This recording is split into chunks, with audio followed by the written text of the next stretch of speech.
నమస్కారం city cable CPC news కి స్వాగతం. ముందుగా ముఖ్యాంశాలు. రైతు సంక్షేమమే ధ్యేయంగా రాష్ట్ర ప్రభుత్వం పనిచేస్తూ పీఎం కిసాన్, వైఎస్ఆర్ రైతు భరోసా పథకాల అమలు. రైతు భరోసా, సున్నా వడ్డీ పంట రుణ రాయితీ మొత్తం విడుదలలో కలెక్టర్ విజయరామరాజు వెల్లడి.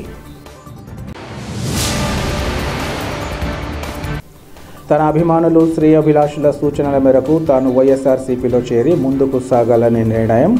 అభిమానుల సమక్షంలో శాసనమండలి మాజీ డిప్యూటీ చైర్మన్ సతీష్ కుమార్ రెడ్డి స్పష్టీకరణ. సీఎం రిలీఫ్ ఫండ్ నిరుపేదలకు వరంగా ఉంటూ పేద ప్రజల ఆరోగ్యానికి కొండంత భరోసానిస్తోంది. సీఎం రిలీఫ్ ఫండ్ ఎల్ఓసి పత్రాల అంజదయ సందర్భంగా ఉప ముఖ్యమంత్రి అంజద్ బాషా వెల్లడి.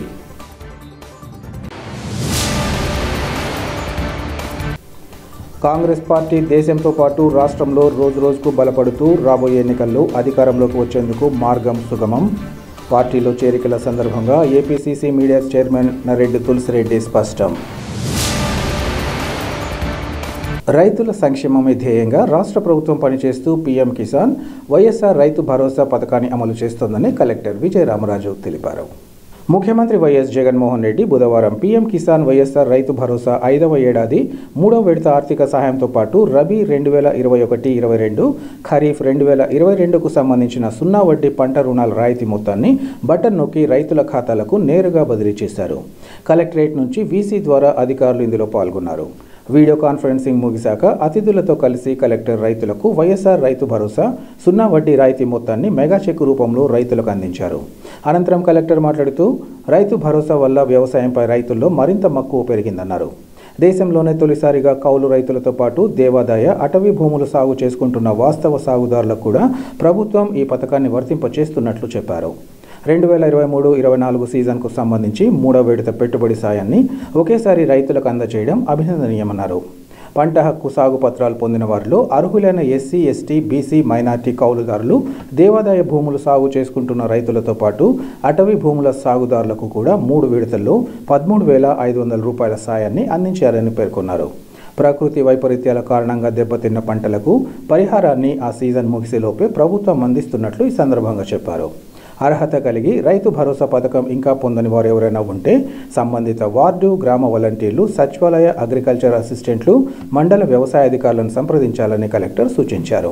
ఈ కార్యక్రమంలో జాయింట్ కలెక్టర్ గణేష్ కుమార్, జిల్లా వ్యవసాయ సలహా మండలి చైర్మన్ కోబుల కొండారెడ్డి, వ్యవసాయ అధికారి నాగేశ్వరరావు, ఉద్యానవన శాఖ డీడీ రాజీవ్ మైఖేల్ తదితరులు పాల్గొన్నారు. తన అభిమానులు, శ్రేయోభిమానుషుల సూచనల మేరకు తాను వైఎస్ఆర్సీపీలో చేరి ముందుకు సాగాలని నిర్ణయించినట్లు శాసనమండలి మాజీ డిప్యూటీ చైర్మన్ సతీష్ కుమార్ రెడ్డి తెలిపారు. జిల్లాలోని వేంపల్లి పట్టణంలో గల షాదీఖానాలో సతీష్ కుమార్ రెడ్డి తన అనుచరులు, అభిమానులతో ఆత్మీయ సమ్మేళనం నిర్వహించారు. 4 సంవత్సరాలుగా రాజకీయాలకు దూరంగా ఉన్న సతీష్ కుమార్ రెడ్డి ఈ ఆత్మీయ సమ్మేళనంలో తిరిగి రాజకీయ రంగ ప్రవేశం చేశారు.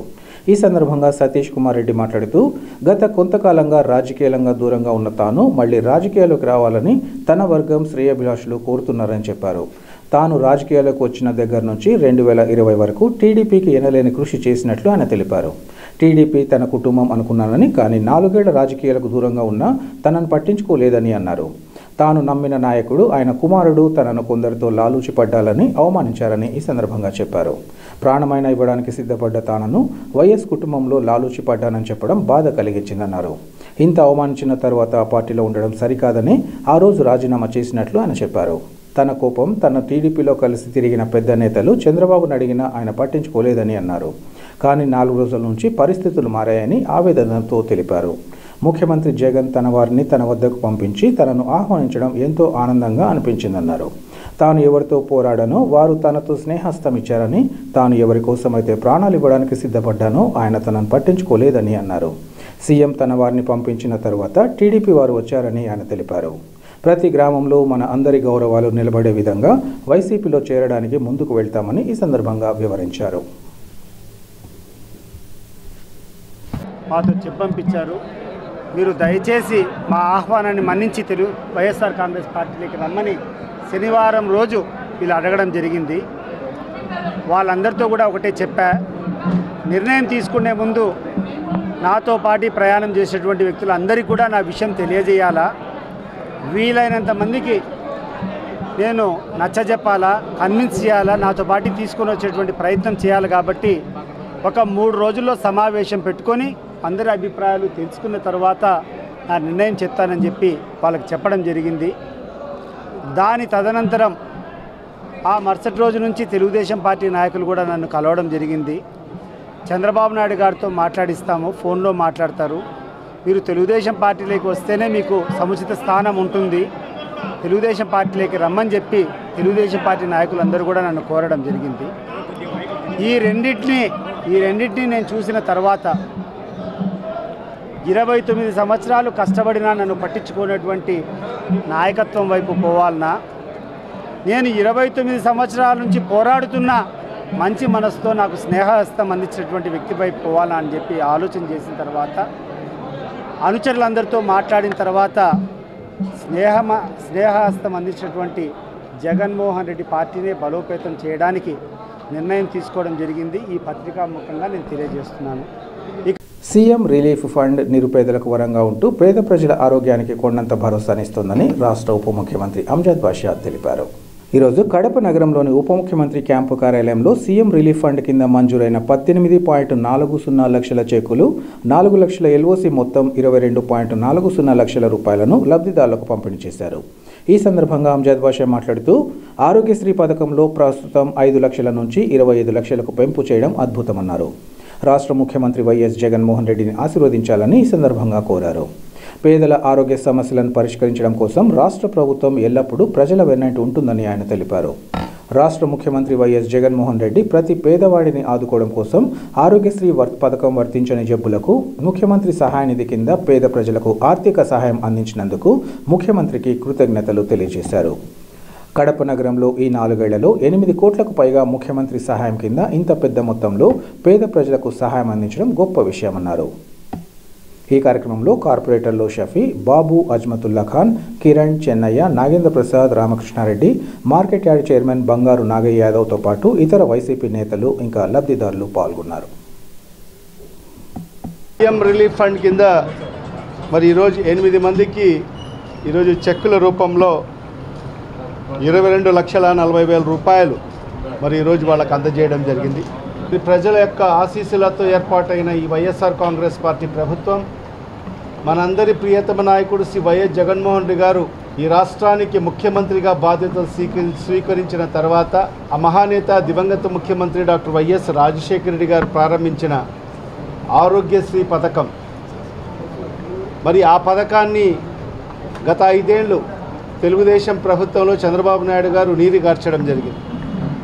ఆరోగ్యశ్రీ పథకాన్ని మరి అనారోగ్యశ్రీ పథకంగా మార్చేసి మరి ఏ హాస్పిటల్లో కూడా అడ్మిషన్స్ కూడా ఆరోగ్యశ్రీలో తీసుకొని పరిస్థితి మరి గత ప్రభుత్వంలో ఉంటే, మరి ఇవాళ వైఎస్ఆర్ కాంగ్రెస్ పార్టీ ప్రభుత్వం ఏర్పాటైన తర్వాత జగన్మోహన్ రెడ్డి గారు ముఖ్యమంత్రిగా బాధ్యతలు స్వీకరించిన తర్వాత మరి తన తండ్రి ప్రారంభించిన ఏదైతే ఆరోగ్యశ్రీ పథకాన్ని మెరుగుపరుస్తూ గతంలో కేవలం 1034 వ్యాధులు మాత్రమే ఉన్న ఈ ఆరోగ్యశ్రీలో మరి ఈరోజు 3,248 వ్యాధులు మరి ఆరోగ్యశ్రీలో చేర్చి మరి 1,000 రూపాయలు దాటే ప్రతి ఒక్కరికి ఆరోగ్యశ్రీ ద్వారా మరి ఉచితంగా వైద్యం చేయాలి అని చెప్పి ఈరోజు మరి అనేక సమూలమైన మార్పులు తీసుకొచ్చి మరి ఈరోజు ప్రతి పేదవానికి మెరుగైన వైద్యం ఆరోగ్యశ్రీలో అందిస్తున్న మరి ఈ ప్రభుత్వం జగనన్న ప్రభుత్వం మాత్రమే అని చెప్పి కూడా ఈ సందర్భంగా తెలియజేసుకుంటున్నాను. మరి ఒక పక్క వైద్యం అందించడమే కాకుండా మరి భారతదేశంలో మొట్టమొదటిసారిగా ఆరోగ్య ఆసరా అనే పథకాన్ని ప్రవేశపెట్టడం జరిగింది. ఎందుకంటే పేద మధ్యతరగతి కుటుంబాలు మరి ఎవరైతే ఈ ఆరోగ్యశ్రీలో వైద్యం చేయించుకుంటారో మరి ఆపరేషన్ చేయించుకుంటారో మరి ఆ డాక్టరు మరి ఒక రెస్ట్ పీరియడ్ చెప్తారు. ఎందుకంటే ఒక గుండెకు సంబంధించిన ఆపరేషన్ చేసుకున్నా, ఏదన్నా యాక్సిడెంట్ అయ్యి మరి ఆపరేషన్ చేసుకున్నా మరి 2-3 నెలలు ఇంట్లో రెస్ట్ తీసుకోవాలని చెప్పి కూడా డాక్టర్ చెప్పడం జరుగుతుంది. ఎందుకంటే వాళ్ళు ఎలాంటి పని చేసే పరిస్థితి ఉండదు కాబట్టి మరి దానికి మరి ఈరోజు మన రాష్ట్ర ప్రభుత్వం ఆర్థిక సాయం అందించిన ఏకైక రాష్ట్రం ఈ భారతదేశంలో ఒక్క ఆంధ్రప్రదేశ్ రాష్ట్రం జగనన్న ప్రభుత్వం మాత్రమే అని చెప్పి కూడా గర్వంగా చెప్పుకోవాల్సిన అవసరం. కాంగ్రెస్ పార్టీ దేశంతో పాటు రాష్ట్రంలో రోజురోజుకు బలపడుతూ రాబోయే ఎన్నికల్లో అధికారంలోకి వచ్చేందుకు మార్గం సుగమం అవుతోందని APCC media chairman Narreddy Tulasi Reddy తెలిపారు. కడప నగరం 50 డివిజన్లో సుమారు 30 కుటుంబాలు స్థానిక ప్రముఖులు సుల్తాన్ మొహినుద్దీన్ ఆధ్వర్యంలో కాంగ్రెస్ పార్టీలో చేరాయి. వారికి తులసిరెడ్డి కండువా వేసి పార్టీలోకి సాదరంగా ఆహ్వానించారు. ఈ సందర్భంగా ఆయన మాట్లాడుతూ ప్రస్తుతం వైనాట్ కాంగ్రెస్ ఇన్ ఏపీ అనే నినాదం రాష్ట్రమంతటా ప్రతిధ్వనిస్తోందన్నారు. మొన్న కర్ణాటక, నిన్న తెలంగాణ, నేడు ఆంధ్రప్రదేశ్లో కాంగ్రెస్ గాలి వీస్తున్నట్లు స్పష్టమైన సంకేతాలు అందుతున్నాయన్నారు. దీనికి తోడు కాంగ్రెస్ పార్టీ అధికారంలోకి వస్తే 6 సూత్రాలు అమలు చేస్తోందని స్పష్టం చేయడం జరిగిందన్నారు. అందులో భాగంగా అనంతపురంలో జరిగిన సభలో మల్లికార్జున ఖర్గే కాంగ్రెస్ పార్టీ అధికారంలోకి వస్తే ప్రతి కుటుంబానికి నెలకు 5,000 రూపాయల ఆర్థిక సహాయం చేస్తుందని గ్యారంటీ పథకాలలో ఒక పథకాన్ని ప్రజలకు వివరించడం జరిగిందన్నారు. దేశంలో ఏ రాష్ట్రంలో ఇలాంటి పథకం అమలులో లేదన్నారు. ఈ క్రమంలో ప్రజలకు కాంగ్రెస్ పార్టీ పథకాలను తెలియజేసేందుకు మార్చి 1వ తేదీన తిరుపతిలో, గుంటూరు, రాజమండ్రి, విశాఖపట్నంలో 5 భారీ బహిరంగ సభలుంటాయన్నారు. వీటిల్లో సచిన్ పైలట్తో పాటు పార్టీ ఇతర అగ్రనాయకులు, ముఖ్యమంత్రులు రేవంత్ రెడ్డి, సిద్ధరామయ్య, ప్రియాంక గాంధీ, రాహుల్ గాంధీ తదితరులు పాల్గొని ప్రజలకు దిశానిర్దేశం చేస్తారన్నారు. రాబోయే ఎన్నికల్లో కాంగ్రెస్ పార్టీ అధికారంలోకి రావాల్సిన చారిత్రక అవసరం ఉందని ఆయన వివరించారు. ఈ కార్యక్రమంలో కాంగ్రెస్ పార్టీ నేత నజీర్ అహ్మద్ తదితరులు పాల్గొన్నారు. ఈరోజు కడప నగరంలో 50వ డివిజన్లో సుల్తాన్ మొహినుద్దీన్ గారి ఆధ్వర్యంలో ఒక 30 కుటుంబాలు ఈరోజు కాంగ్రెస్ పార్టీలో చేరడం జరిగింది. రోజు రోజుకు అటు జిల్లాలో ఇటు రాష్ట్రంలో కాంగ్రెస్ పార్టీ బలపడతా ఉంది. మొన్న కర్ణాటకలో కాంగ్రెస్, నిన్న తెలంగాణలో కాంగ్రెస్, రేపు ఆంధ్రప్రదేశ్లో కాంగ్రెస్ అనే విధంగా వాతావరణం వచ్చింది. Why not Congress in Andhra Pradesh అనే నినాదం ఈనాడు రాష్ట్రమంతటా ప్రతిధ్వనిస్తూ ఉంది. ఏది ఏమైనా కాంగ్రెస్ పార్టీని అధికారంలోకి రావాలి. కేంద్రంలో, రాష్ట్రంలో, కేంద్రంలో బీజేపీ 10 ఏళ్ల పాలన చూసాం. రాష్ట్రంలో గతంలో 5 ఏళ్ల చంద్రబాబు పాలన చూసాం. గత 5 సంవత్సరాలుగా జగన్ పాలన చూస్తున్నాం. ఈ 3 పాలనల కంటే కాంగ్రెస్ పార్టీ మెరుగు. కాంగ్రెస్ పార్టీని అందరి పార్టీ. ఇది అటు హిందువులకు, ఇటు ముస్లింలకు, ఇటు క్రైస్తవులకు, మిగతా మతాల వారికి ఇది అందరి పార్టీ. మిగతా పార్టీలు కొందరి పార్టీలు, కాంగ్రెస్ పార్టీ అందరి పార్టీ అని ఈనాడు ప్రజలు భావిస్తున్నారు. దీనికి తోడు కాంగ్రెస్ పార్టీ అధికారంలోకి వస్తే 6 సూత్రాల కార్యక్రమాన్ని అమలు చేస్తుందని చెప్పడం జరిగింది. ఇప్పటికే నిన్న మల్లికార్జున ఖర్గే గారు అనంతపురం ఎన్నికల శంఖారావ సభలో ఒక గ్యారంటీ పథకాన్ని అనౌన్స్ చేయడం జరిగింది. కాంగ్రెస్ పార్టీ అధికారంలోకి వస్తే ప్రతి నెల ప్రతి నిరుపేద కుటుంబానికి 5,000 రూపాయలు ఆర్థిక సహాయం ఆ కుటుంబంలో ఉన్నటువంటి మహిళ అకౌంట్లో వేయడం జరుగుతుంది. అంటే నెలకు 5,000 అంటే సంవత్సరానికి 60,000, 5 ఏళ్లకు 3 లక్షల రూపాయలు. ఇంతవరకు దేశంలో ఏ రాష్ట్రంలో కూడా ఇటువంటి పథకం లేదు. 1వ తారీఖున తిరుపతిలో కాంగ్రెస్ పార్టీ భారీ బహిరంగ సభ ఉంది. దాని తర్వాత గుంటూరులో, దాని తర్వాత రాజమండ్రిలో, దాని తర్వాత విశాఖపట్నంలో మొత్తం 5 భారీ బహిరంగ సభలు ఏర్పాటు చేయాలని కాంగ్రెస్ పార్టీ నిర్ణయించింది. రేపు తిరుపతి బహిరంగ సభకు సచిన్ పైలట్ గారు, రాజస్థాన్ చెందినటువంటి కాంగ్రెస్ అగ్రనాయకులు సచిన్ పైలట్ గారు, మరికొందరు నాయకులు వస్తున్నారు. మిగతా మీటింగులకు అటు తెలంగాణ ముఖ్యమంత్రి రేవంత్ రెడ్డి, ఇటు కర్ణాటక ముఖ్యమంత్రి సిద్ధరామయ్య, ప్రియాంక గాంధీ గారు, రాహుల్ గాంధీ గారు వారి కూడా ఈ బహిరంగ సభలకు వస్తారు. కాబట్టి వచ్చే ఎన్నికల్లో త్రిముఖ పోటీ ఉంటుంది. ఒకవైపు ఇండియా కూటమి, మరొక వైపు ఎన్డీఏ కూటమి, మూడవది జగన్ పార్టీ. ఇండియా కూటమిలో కాంగ్రెస్, సిపిఐ, సిపిఎం వామపక్షాలు ఉంటాయి. తర్వాత ఎన్డీఏ కూటమిలో బీజేపీ, తెలుగుదేశం, జనసేన ఉంటాయి. మూడవది జగన్ పార్టీ. కాబట్టి ఈ ముక్కోన పోటీలో కాంగ్రెస్ పార్టీ అధికారంలోకి రావాల్సిన చారిత్రక ఆవశ్యకత ఉంది. గత 5 సంవత్సరాలుగా జగన్ రెడ్డి నరేంద్ర మోడీకి భజన్ రెడ్డిగా మారిపోయినాడు. నిత్యావసర వస్తువుల ధరలు పెంచి బాదురి రెడ్డిగా మారిపోయినాడు. ఒక విధంగా చెప్పాలంటే జగన్ రెడ్డి తన పేరును మార్చుకుంటే మంచిది, జలగరెడ్డిగా. జగన్ రెడ్డి బదులు జలగరెడ్డిగా మార్చుకుంటే మీరు జలగ ఏ విధంగా మనుషుల రక్తాన్ని పీల్చి తన దాహాన్ని ఆకలిని తీర్చుకుంటుందో ఆ విధంగా జగన్మోహన్ రెడ్డి ముఖ్యమంత్రిగా నిత్యావసర సరుకులు ధరలు పెంచి అటు అన్ని వస్తువుల ధరలు పెంచి ప్రజల రక్తాన్ని పీలుస్తూ ఉంది. కాబట్టి వైకాపా ప్రభుత్వం జలగరెడ్డిగా పేరు మార్చుకుంటే బాగుంటుంది.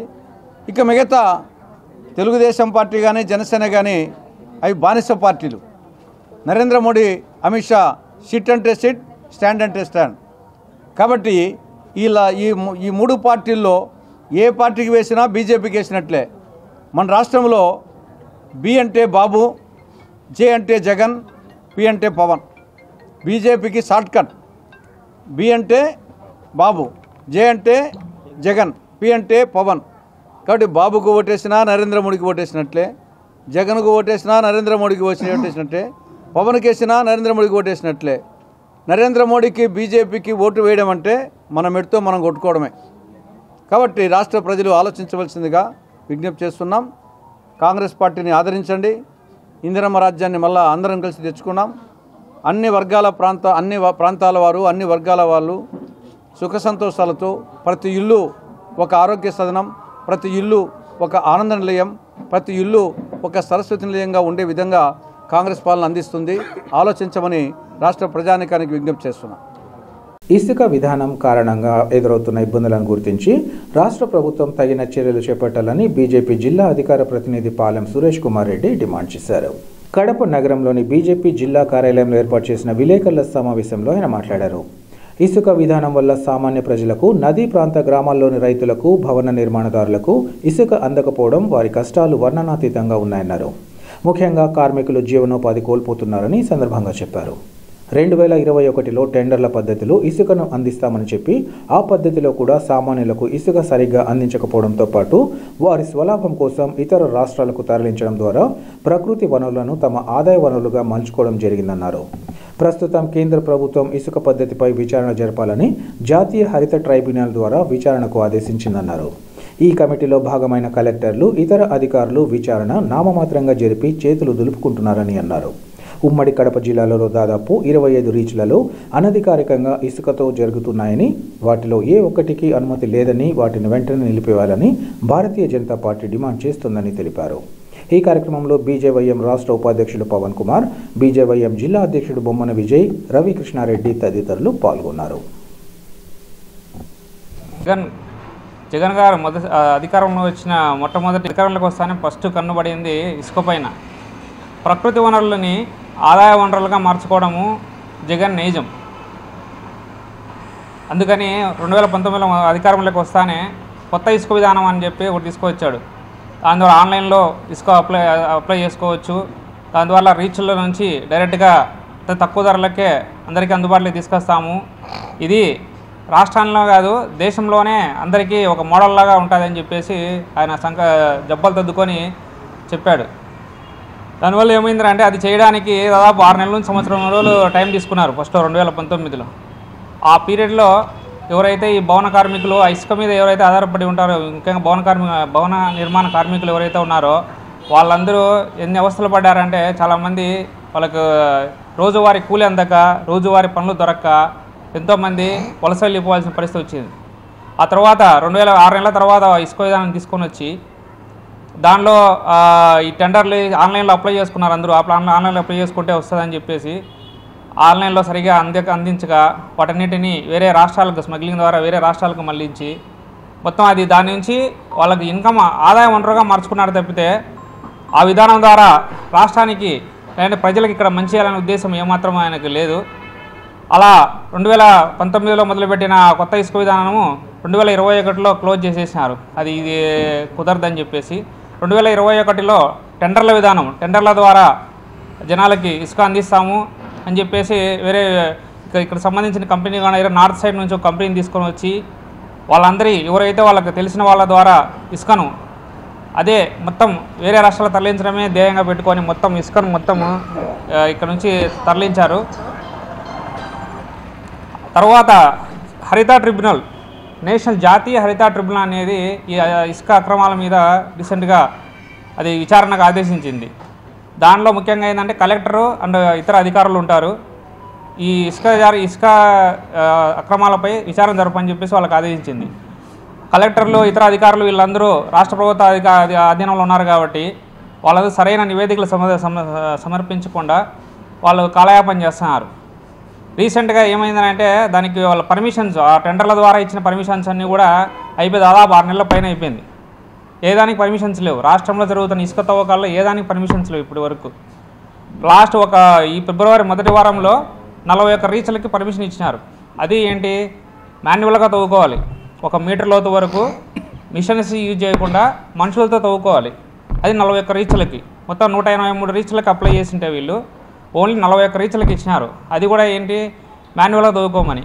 ఆ 41 రీచ్లు కూడా 6 జిల్లాల్లో మాత్రమే ఉన్నాయి. కృష్ణా, గుంటూరు, ఇది మన ఎన్టీఆర్ జిల్లా, ఇలా 6 జిల్లాల్లో మాత్రమే అది అప్రూవల్ ఇచ్చినారు. మిగతా ఎక్కడా లేవు. కడప జిల్లా అయితే రాయలసీమలో 1 రీచ్కి కూడా ఇంతవరకు పర్మిషన్ ఇవ్వలేదు. కానీ యథేచ్ఛగా జరుగుతున్నాయి కడపలో. ఇక్కడ నందిమండలం దగ్గర అయితేనేమి, తుమ్లూరు దగ్గర అయితేనేమి, చెన్నూరు దగ్గర అయితేనేమి. ఇది ఇప్పటి వరకు అధికారులు యాక్చువల్గా వాళ్ళని ఇసుక పర్మిషన్ లేని వాటి మీద నిఘా పెట్టేసి వాటిని తరలించకుండా ఆపాల్సిన అవసరం ఎంతైనా ఉంది. అధికారుల పని ఇదంతా. కానీ అధికారులు నిమ్మకు నీరెత్తినట్టు కూర్చొని వాళ్ళు కూడా దాంట్లో ఇన్వాల్వ్ అయిపోయి ఇసుకను తరలిస్తున్నారు. ఇక రెండోది ఆశ్చర్యకరమైన విషయం ఏమిటంటే, ఇప్పుడు నదికి ఇటువైపు అటువైపు ఉన్న పల్లెటూళ్ళలో వాళ్ళకి ఇసుక తీసుకునే హక్కు ఉంటుంది. ఎందుకంటే వర్షాలు పడినప్పుడు వాళ్ళ పొలంలో ఉన్న ఇసుక అంతా వచ్చేసి వాటర్ రూపంలో మొత్తం ఎట్లకి వెళ్ళిపోతుంది. మాకు చిన్నప్పుడు గుర్తుంది, ప్రతి 2 సంవత్సరాలకు ఒకసారి ఆ పొలాలకంతా ఇసుక తోలుకునేవాళ్ళు. అక్కడున్న ఇసుకని మళ్ళీ పొలానికి తోలుకుంటూ ఉంటారు. లేదంటే ఇసుక లోపం వల్ల పంటలు సరిగా రావన్నమాట. ఇప్పుడు ఎంత దయనీయమైన స్థితిలో ఉందంటే అక్కడ పల్లెటూళ్ళలో వాళ్ళు పక్కన పొలంలో, మా పొలం కూడా ఉంది, అది పేపాకి నది ఒడ్డున ఉంటుంది. మా పొలం 50 మీటర్ల దూరంలో ఉంటుంది. అది వేరు. ఆ ఇసుకను మా పొలంలోకి తోలుకోవడానికి కూడా పర్మిషన్ తీసుకోవాలి. పర్మిషన్ తీసుకోవడానికి అది ఇవ్వట్లేదు. అది ఎస్ఐ దగ్గరికి వెళ్ళి పర్మిషన్ తీసుకోవాలి. అది ఇల్లీగల్గా వాళ్ళకి ఎవరు తెలిసిన వాళ్ళు ఉంటే మాత్రమే ఇస్తారు ఎస్ఐ దగ్గరికి. దారుణమైన విషయం ఏందిరా అంటే, స్థానిక ఎస్ఐలు, పోలీసు అధికారులు, డిఎస్పీలు దగ్గరుండి ఇసుకను అక్రమంగా తరలిస్తున్నారు. ఇంతకంటే దారుణమైన విషయం ఇంకేది ఉండదు. ఎందుకంటే పల్లెటూళ్ళలో పొలానికి కూడా ఇసుక తోలుకోవాలనే సౌలభ్యం లేకపోతే వాళ్ళు ఏం చేస్తారు, ఇసుక లోపం వల్ల వాళ్ళు ఏం చెప్తారంటే తోలుకోవాలంటే తోలుకోండి, మాన్యువల్గా బండి ద్వారా తోలుకోవాలంట. ఎద్దుల బండి ద్వారా పొలానికి ఇసుక తోలుకోవాలంటే ఆ భూములు అమ్ముకోవాలి. ఇప్పుడు అంత కాస్ట్లీ అయిపోయింది లేబర్ కానీ ఇది కానీ ఇదంతా. అలాంటిది ఇప్పుడు ఎట్లా అయిందంటే పరిస్థితి, ఈవెన్ అది పల్లెటూళ్ళ పరిస్థితి. ఇంకా పట్టణాలకు వస్తే పట్టణాల్లో ఇల్లు నిర్మించే వాళ్ళు ఉన్నారు. ఇల్లు నిర్మించే వాళ్ళు ఒకప్పుడు సిమెంటు, ఇది స్టీలు, లేబర్ ఇవన్నీ కాస్ట్లీగా ఉండేవి. అవే ఎక్కువ అయిపోయినాయి, అవి కూడా పెరిగిపోయినాయి అనుకుంటే ఇప్పుడు ఇసుక ఒకటి వచ్చింది కొత్తగా. మినిమం ఒక ఇల్లు నిర్మించాలంటే 50,000 నుంచి ₹1,00,000 ఓన్లీ ఇసుకకు చెల్లించాల్సిన దయనీయ స్థితి వచ్చింది రాష్ట్రానికి. కాబట్టి ఇప్పుడు మేము ఏమైనా హెచ్చరిస్తున్నామంటే అధికారులకు, ముఖ్యంగా ఈ 41 రీచ్లు ఏదైతే పర్మిషన్ ఇచ్చారో అది కూడా ఇంతకుముందు కంపెనీ పేరు మీద ఇచ్చేవాళ్ళు పర్మిషన్. ఇప్పుడు వచ్చేసి అధికారులకు ఇచ్చారు. అధికారులకు వాళ్ళ పేరు మీద, వాళ్ళ డిపార్ట్మెంట్ పేరు మీద ఇచ్చారు ఈ పర్మిషన్స్. మీరు 41 రీచ్లకు పర్మిషన్ ఇస్తున్నాము, వాటిలో ఏం అవతకలు జరిగినా మీరు రెస్పాన్సిబుల్ అని చెప్పేసి. అయినా వాళ్ళు ఏం పట్టించుకోకుండా ఎన్నిసార్లు మొత్తుకున్నా కూడా వాళ్ళ దగ్గరికి వెళ్ళి ఇది ఇట్లా జరుగుతుంది, అక్రమ రవాణా జరుగుతుంది అని చెప్పేసి ఎన్నిసార్లు రిపోర్ట్స్ ఇచ్చినా ఏమి ఇచ్చినా నిమ్మకు నీరెత్తినట్టు కూర్చున్నారు. ముఖ్యంగా హరిత ట్రిబ్యునల్ అయితే, జాతీయ హరిత ట్రిబ్యునల్ వాళ్ళు అయితే ఏదైతే వాటిని ఎంక్వైరీ చేయమని ఇచ్చారో కలెక్టర్లకి వీళ్ళందరికీ, వాళ్ళు కూడా ఏమి హడావిడి చేస్తున్నారంటే మేము తిరుగుతున్నాం, మేము చేస్తున్నామని చెప్పేసి దాని మీద కరెక్ట్ నివేదిక ఇవ్వట్లేదు. అండ్ కడప జిల్లాలో ఎన్నైతే రీచ్లు ఉన్నాయో ఇప్పుడు అన్నిటికీ ఏది ఒక్కదానికి కూడా పర్మిషన్ లేదు. పర్మిషన్ లేకుండా మొత్తం ఇసుక తరలిస్తున్నారు. దాని మీద వెంటనే తగిన చర్యలు తీసుకొని ఆ ఇసుక అక్రమ రవాణా నిలిపేయాలని ఈ విధంగా మేము తీవ్రంగా హెచ్చరిస్తున్నాం.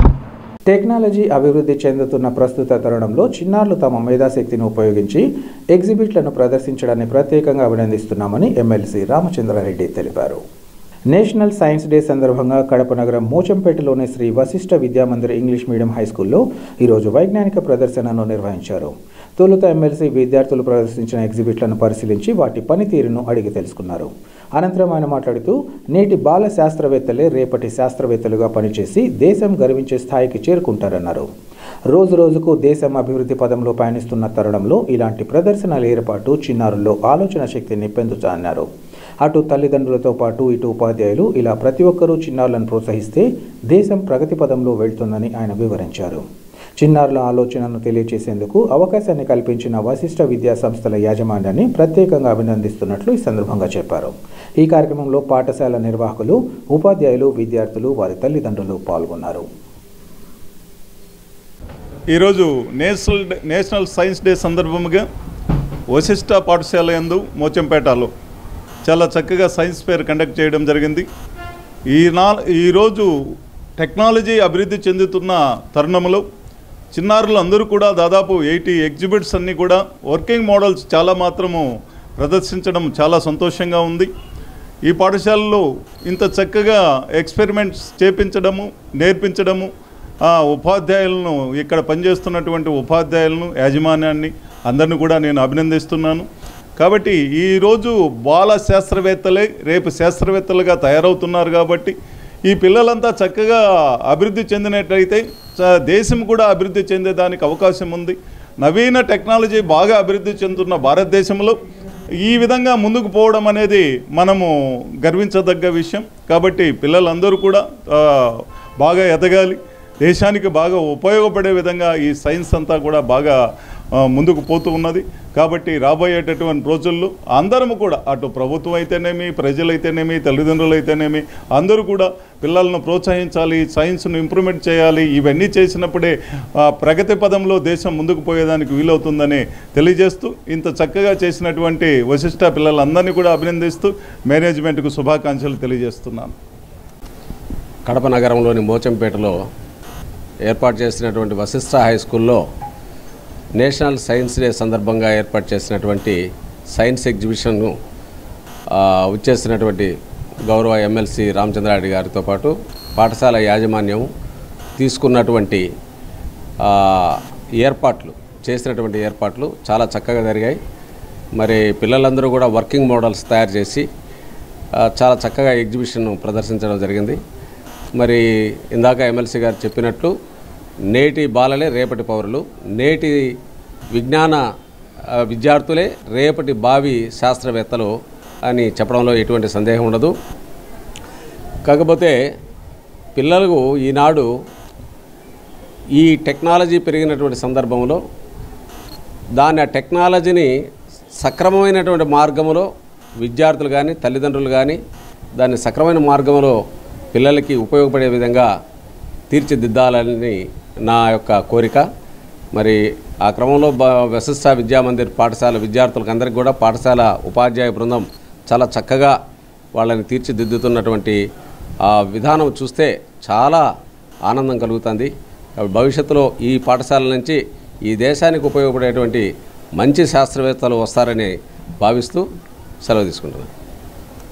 ఈరోజు జాతీయ సైన్స్ దినోత్సవ సందర్భంగా మోచంపేటలో ఉన్నటువంటి శ్రీ వశిష్ఠ విద్యామందిర్ హై స్కూల్లో ఏర్పాటు చేసిన సైన్స్ ఫేర్కి మా యొక్క గౌరవ ఎమ్మెల్సీ శ్రీ ఎంవి రామచంద్రారెడ్డి గారు, మిత్రులు అపుస్మా జిల్లా అధ్యక్షులు శ్రీ గంగేశ్వర గారు, మరి అలాగే టీచర్స్ యూనియన్ నాయకులు నాగేశ్వరరావు గారు, ఇంకా అనేక మంది పెద్దలు మిత్రులు ఈ కార్యక్రమానికి విచ్చేశారు.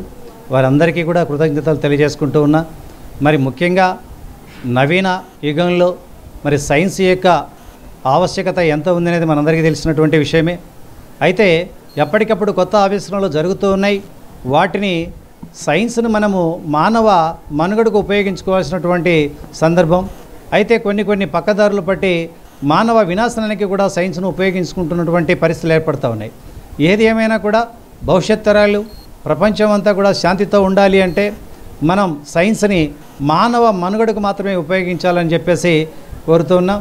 మరి అలాగే పిల్లల్లో కూడా ఎప్పటికప్పుడు మనము ఆలోచనాపరమైనటువంటి విజ్ఞానాన్ని అందించినట్లయితే, నిజం ఏంటి అనేది తెలుసుకున్నట్లయితే వారు సైన్స్ పట్ల మక్కువతో ఉంటారు. కాబట్టి చిన్నారులకు పేరెంట్స్ కానీ అలాగే టీచర్స్ కానీ చక్కగా గైడ్ చేయాల్సినటువంటి అవసరం ఉంది.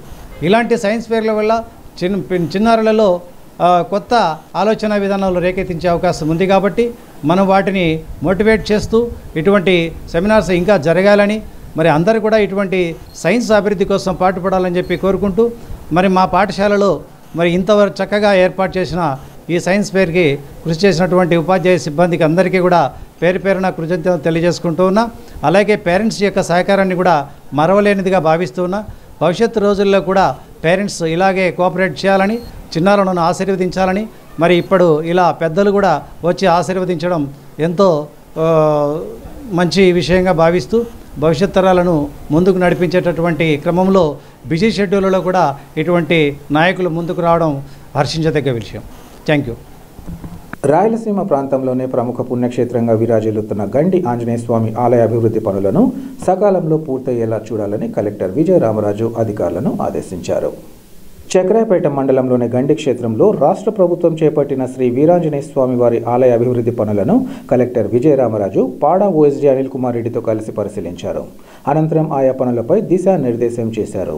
ఈ సందర్భంగా ఆలయ అసిస్టెంట్ కమిషనర్ అలవలపాటి ముకుందారెడ్డి మాట్లాడుతూ నూతన ఆలయాన్ని త్వరలో రాష్ట్ర ముఖ్యమంత్రి వైఎస్ జగన్మోహన్ రెడ్డితో ప్రారంభించేందుకు పనులను వేగవంతం చేయాలని ఆదేశించామన్నారు. అంతకుముందు ఆలయానికి చేరుకున్న వారికి ఆలయ ప్రధాన ఉప ప్రధాన అర్చకులు కేసరి స్వామి రాజాస్వాములు పూర్ణ కుంభ స్వాగతం పలికి ప్రత్యేక దర్శనం చేయించి వేద ఆశీర్వచనం అందించారు. ఈ కార్యక్రమంలో ఆలయ పాలక మండలి చైర్మన్ కావలి కృష్ణతేజ, వేంపల్లి జెడ్పీటీసీ రవికుమార్ రెడ్డి, ఏఏ నిఖిల్, పాలక మండలి సభ్యులు తదితరులు పాల్గొన్నారు.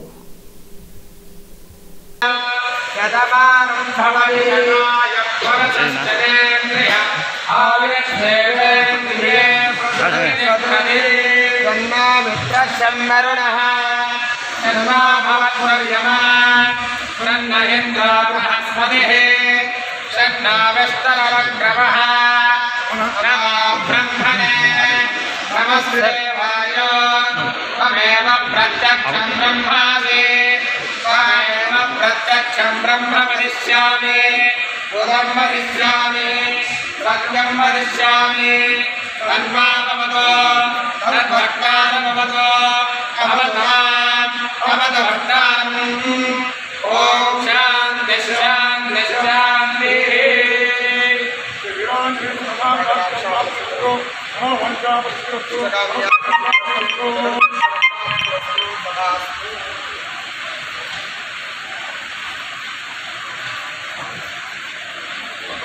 ప్రతి కుటుంబానికి సంక్షేమ పథకాలు సంతృప్తికర స్థాయిలో అందడం ముఖ్యమంత్రి జగన్మోహన్ రెడ్డి పారదర్శక పాలనకు అద్దం పడుతుందని రాష్ట్ర ఉప ముఖ్యమంత్రి అందాజ్ బాషా తెలిపారు. కడప నగరం 35వ డివిజన్ నకాష్ ప్రాంతంలో స్థానిక కార్పొరేటర్ శంషీర్ ఆధ్వర్యంలో ఉప ముఖ్యమంత్రి గడప గడపకు మన ప్రభుత్వం కార్యక్రమాన్ని నిర్వహించారు.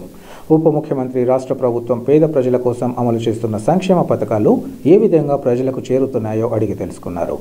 వైఎస్ జగన్మోహన్ రెడ్డి ప్రభుత్వం అమలు చేస్తున్న అభివృద్ధి సంక్షేమ పథకాలను వారికి వివరించి వార్డులోని అన్ని ఇళ్లకు తిరుగుతూ కుటుంబాలను కలుసుకోవడంతో పాటు వారు పొందుతున్న లబ్ధి సమాచారంతో కూడిన ముఖ్యమంత్రి వైఎస్ జగన్మోహన్ రెడ్డి సంతకం చేసిన బుక్లెట్ను ఈ సందర్భంగా అందించారు. ఈ క్రమంలో ప్రతి కుటుంబం తమకు లబ్ధి చేకూరిందని ప్రభుత్వ పాలనపై సంతృప్తి వ్యక్తం చేయగా పలువురు తమ సమస్యలను అంజాద్ బాషా దృష్టికి తీసుకొచ్చారు. వెంటనే పరిష్కరించాలని సంబంధిత అధికారులను ఉప ముఖ్యమంత్రి ఆదేశించారు. అనంతరం ఉప ముఖ్యమంత్రి మాట్లాడుతూ పాదయాత్రలో జగన్మోహన్ రెడ్డి పేదల కష్టాలు తెలుసుకుని వారి సంక్షేమం కోసం నవరత్నాల పథకాలను ప్రవేశపెట్టి ఎటువంటి అవినీతికి తావు లేకుండా పారదర్శకంగా అమలు చేస్తున్నట్లు చెప్పారు. సంక్షేమ క్యాలెండర్ ప్రణాళిక ప్రకారం పథకాలు అమలు చేస్తున్న ఏకైక ముఖ్యమంత్రి వైఎస్ జగన్మోహన్ రెడ్డి అని కొనియాడారు.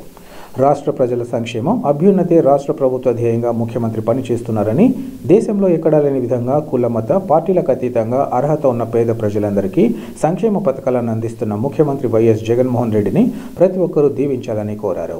ఈ కార్యక్రమంలో వైసీపీ సీనియర్ నాయకులు, పలువురు కార్పొరేటర్లు, పలు శాఖల సిబ్బంది, ఇంకా సచివాలయ అధికారులు, వాలంటీర్లు పాల్గొన్నారు.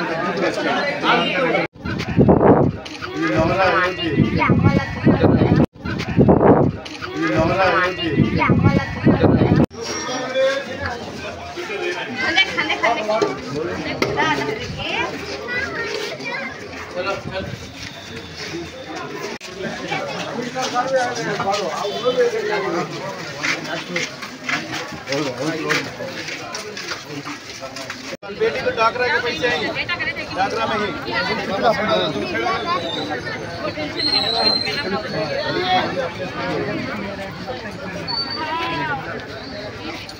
వార్తలు ముగించే ముందు ముఖ్యాంశాలు మరోసారి. రైతు సంక్షేమమే ధ్యేయంగా రాష్ట్ర ప్రభుత్వం పనిచేస్తూ పీఎం కిసాన్, వైఎస్ఆర్ రైతు భరోసా పథకాల అమలు. రైతు భరోసా, సున్నా వడ్డీ పంట రుణ రాయితీ మొత్తం విడుదలలో కలెక్టర్ విజయరామరాజు వెల్లడి. తన అభిమానులు శ్రేయోభిలాషుల సూచనల మేరకు తాను వైఎస్ఆర్సీపీలో చేరి ముందుకు సాగాలనే నిర్ణయం. అభిమానుల సమక్షంలో శాసనమండలి మాజీ డిప్యూటీ చైర్మన్ సతీష్ కుమార్ రెడ్డి స్పష్టీకరణ. సీఎం రిలీఫ్ ఫండ్ నిరుపేదలకు వరంగా ఉంటూ పేద ప్రజల ఆరోగ్యానికి కొండంత భరోసానిస్తోంది. సీఎం రిలీఫ్ ఫండ్ ఎల్ఓసి పత్రాల అంజదయ సందర్భంగా ఉప ముఖ్యమంత్రి అంజద్ బాషా వెల్లడి.